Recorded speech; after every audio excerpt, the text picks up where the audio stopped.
I got scammed out of $500 within 1 hour of arriving in Cancun, Mexico, and in this video I'm going to tell you the elaborate yet common scam that I fell for so that you don't make the same mistake, and honestly it's just going to save you a lot of money and stress. Hi everyone, if you are new to my channel, my name is Angela and I have traveled to 40 countries, and if you've seen my channel before, you know that this isn't my typical style of video. I typically make travel vlogs, but I felt really strongly that I needed to make this video to educate people because I really wish that I had known this before I went to Cancun. So to set the scene, my friend and I decided to go to Cancun, Mexico for an all-inclusive beach vacation earlier this year, and because we don't live in the same city, we were flying in from different airports, and so I arrived about an hour before his plane landed, and so I was just waiting around in the airport for a little bit, just chilling at my terminal that I had arrived at, and then he texted me saying that his flight had landed. So I was like looking around and I was like, there is nobody in this area right now. It seems like it's kind of closing up for the day. And so I checked his location and I realized that there were multiple terminals at the Cancun airport, which I wasn't aware of, and so I had to go and find his terminal. And so I left my terminal, I walked outside for a little bit, and there were all these people just like screaming, do you need a taxi, do you need a taxi? But I was just looking for my friend, so I went to find the airport shuttle that takes you to all the different terminals in the airport. And so I hopped on the airport shuttle, and just for context and to kind of help explain things, this was at like 9 or 10 p.m. at night. It was the end of a super long travel day for me, and I was honestly so exhausted. I just wanted to get to my hotel and check in and just knock out for the day. So I finally found the airport shuttle, and while I was waiting for it, I saw all of these people kind of standing around, and they all are wearing a lanyard. And I'll try to insert a video that I took at the end of my trip when I was flying back to Canada after, but essentially there's all these like young-ish men who are wearing lanyards, and so they look kind of professional, but they're like talking to people, asking people like where they need to go, and one of them approached me, but I was like, oh, I'm good, like I'm just going to the terminal. And so I get off of the airport shuttle and I arrive at the terminal that my friend has landed in, and I'm looking around and I can't find the arrivals hall. I found the departures hall, but I couldn't find the arrivals hall where he was. And so I was just like very panicked because we were supposed to take an airport shuttle from the airport to our hotel at a specific time, and it was already getting late and we had already wasted a little bit of time while I was trying to find his terminal. So in this kind of panic state, I was looking around and trying to find this arrivals hall, and I couldn't find it. And that's when I made my first of many mistakes that I made that night, and that was getting help from one of these people wearing the lanyards. I was just on the phone at this point. I was calling my friend. I was like, where are you? Like, what do you see? Like, where can I find you? He was trying to give me indicators of where he was, but I couldn't see any of those places. And so one of the guys that had like a lanyard on, he was like trying to help me, and he was like, oh, tell him that you're at this area of the arrivals, it'll be on your left or something when you leave the building, something like that. And he was helping me, and so I was like, okay, like trying to coordinate with my friend to meet up and find each other. That took so long, just trying to find each other, and then finally my friend found the exit that I was standing at and I was waiting at, and we finally reunited, and I was like, okay, amazing, like let's go and try to find our airport shuttle. And at this point it had already been like 30 minutes since my friend had actually exited the airport, which is when we were supposed to get picked up because our airport shuttle was based on his flight landing time. And so it was already like 30-40 minutes past that point because we were trying to find each other and all of these things, and I was in such a panic because I was like, they're definitely like not gonna wait for us for this long. And so that's when I made my second mistake of the night, which was this guy who had been helping me, and he was genuinely helping me like try to find my friend. And so I made the mistake of being like, oh, do you know where the airport shuttles are? He was like, oh yeah, like I can go take you to the airport shuttles and you can go check if your airport shuttle is there. So he like leads us into this parking lot area where there's like a bunch of big buses, and I was looking around and I was like, I don't see our airport shuttle. There's supposed to be somebody like wearing green or something to pick us up with our names on the plaque and all of that. And I was looking around this parking lot and I was like, I don't see anybody who's picking people up at this point because because it was so late at night. Again, this was like now 10:30, 11 p.m. and we were in a foreign country that I've never been to before, and so we were just in this like panic. We're looking around and we're like, oh my goodness, I don't see the airport shuttle. And then the guy was like, oh, you can give them a call, just call them and see where they are, try to get the details. And I was like, okay, but I don't have a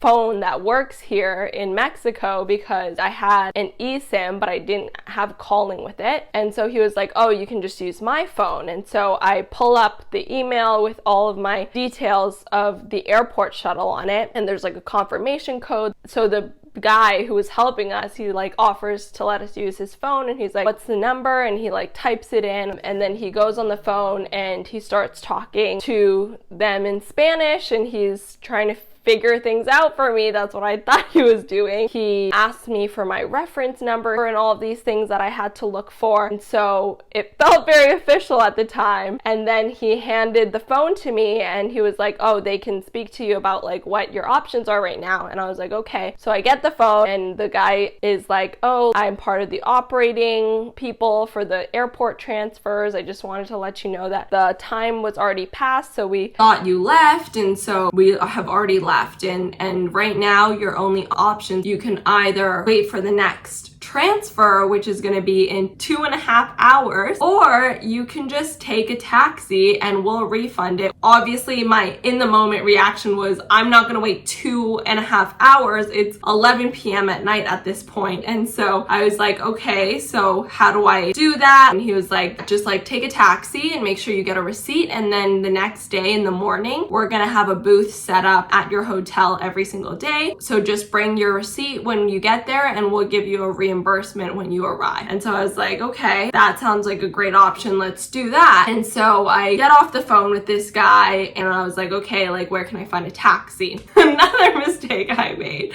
from just trusting this one guy. It was like, oh, I can bring you to the taxi stand. And I was like, okay, like let's go. So we go and we get to the taxi stand and they're like, oh, here's a taxi, like we'll get this all sorted for you. And I was like, looking at this car, I was like, this car does not look like a taxi. But at that point, I honestly just wasn't thinking straight. Before I get into the taxi, I showed them like what the hotel we were going to, and I was like, how much is this gonna cost? And this is like another red flag. There are so many red flags in the story, and if you're listening to me, you're probably like, oh my gosh, you're so stupid, which I feel stupid looking back on it and being like, oh my goodness, there are so many red flags and so many warning signs that I just fully overlooked because I was so stressed and I was in this foreign country and just such a mess at that point that I really wasn't thinking straight. But I asked him how much it would cost to get to our hotel, and he said, if you pay in cash, it'll be 80 USD, but if you pay with card, it'll be 58 USD. And in that moment, I was like, what, why? Like, that makes no sense. And I literally asked them that. Card is almost always more expensive because you need to pay all these fees. And he was like, oh, it's just like something that we have in Mexico where like the tax system and all of this stuff. And I was like, weird, but again, fully just like overlooked it in the moment. And I was like, okay, so I'll pay with card because I don't want to pay an extra 30 USD in cash. And then I was like, oh, I need a receipt so that I can reimburse this. So the guy takes out a pad of receipts and he hands me a little slip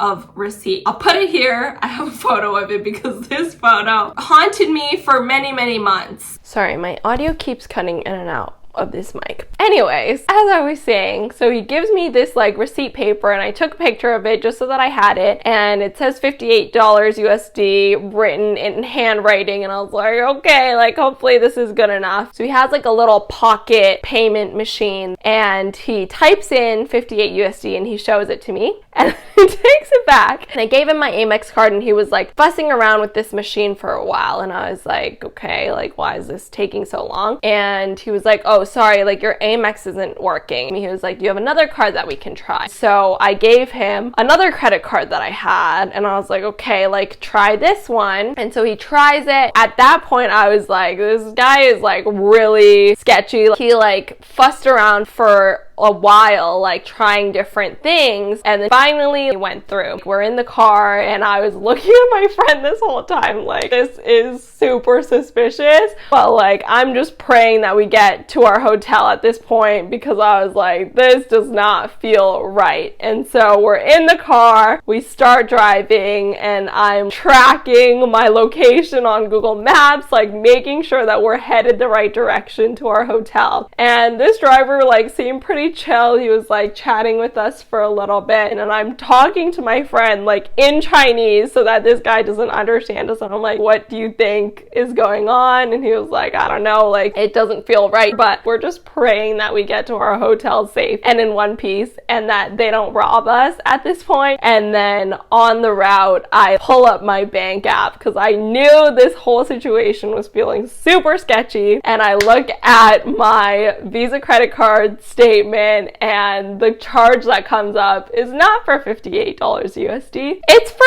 $566. And in that moment, I was like, yep, we got scammed. And I'm in this car with this driver. I showed my friend, I was like, what can we do? Do we confront the driver? I don't know, like what can we do? Like how can we get our money back? And we're both sitting there like, this driver is in control of our lives right now, like he could literally kidnap us. But luckily for us, like we make it to our hotel, and the driver's like helping us with our luggage and stuff. And I was like looking at my credit card statement like, should I fight this guy to get the money? But the guy who is the driver wasn't the person who accepted our payment. And so I was like, I don't know if this is gonna do anything at this point. And my only goal at that point was to get to our hotel in one piece, get checked in, and just knock out for the night, because it was honestly such a long, frustrating day already that I just didn't have the energy to deal with it in that moment. And I'm in a foreign country that I am not familiar with. Like, it's not a safe situation for me to try and confront a scammer who took our money. I'm gonna call my credit card company after, because I know that there is protection for some of this stuff. And so I was like, you know what, we're just gonna call it a day. We made it safely to our hotel. We're just gonna enjoy our vacation, and I'm gonna deal with this later on. So that is what happened the day of. The next day we wake up, we go to this desk of the airport transfer shuttle company in our hotel. And we go up to him, and I was like, oh, like yesterday we were supposed to take the airport shuttle with you, but I called your company and they said that I could take a taxi and get it reimbursed with you. And this guy looks at me,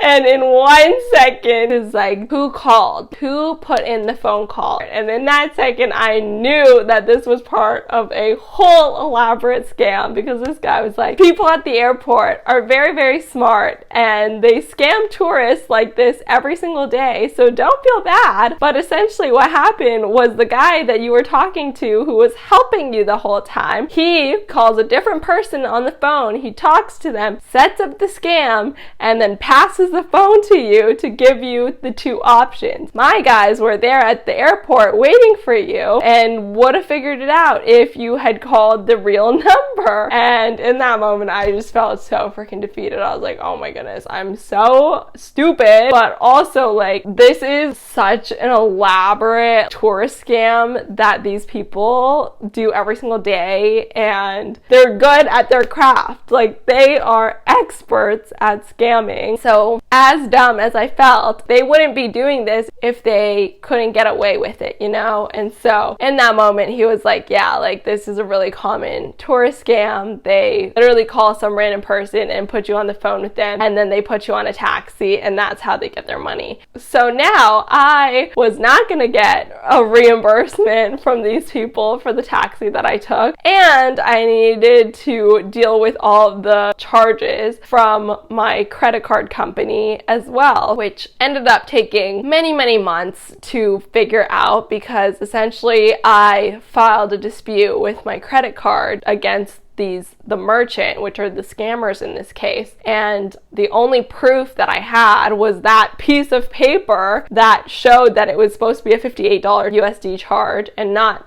however much they charged me, and it was literally a piece of paper. And so I sent that into my credit card company, and at first the merchant declined it, and so my dispute didn't go through. And I was like, oh my god, I have to pay this like almost $600 charge on my credit card. So I filed another dispute, and after a few months of wrestling through that dispute, the merchant finally accepted the charge, and so I didn't have to pay it in the end. But that was a many month long process that was so stressful, and I had to be on so many calls to get all of that figured out in the end, and I'm really grateful that it did get figured out in the end. But I'm just telling you, if you are going to Cancun, Mexico, please do not take a taxi from the airport, no matter what. And just don't be stupid like me and get scammed out of $600, because it was really just the most terrible start to our vacation. And luckily for us, like, the rest of our trip was so much fun. And you're gonna see that in the next vlog coming out right after this one. But save yourself the stress. I am so easily trusting of people, and this really helped me to learn that not everybody is trustworthy, not everybody has good intentions and actually wants to help you. This is my first time really getting scammed anywhere while I travel, so I wanted to share the story with all of you so that you hopefully won't fall for the same stupid scams that I did. I hope this is helpful for people out there who are planning a trip to Cancun, or honestly anywhere that is known to be very scammy. I personally didn't know about any of the scams before I went to Cancun, and I probably should have done my research to prepare myself for it. And so I will definitely be a lot more careful in my future travels to not fall for scams like this, hopefully again. Yeah, that is my story about how I got scammed out of almost $600 in Cancun, Mexico, and hopefully there won't be many more stories like this coming from my channel, because I don't want to get scammed again. But thank you so much for watching this one. If you enjoyed it and learned something from it, make sure to give it a like, and I will see you in my next video, which will be my vlog from Cancun of my actual trip, and the rest of the trip was just so much fun. So please stick around and stay tuned for that vlog, which will be coming up very soon. And if you want to check out my last vlog, you can click right over here for my LA vlog, and I will see you in my next video. Bye!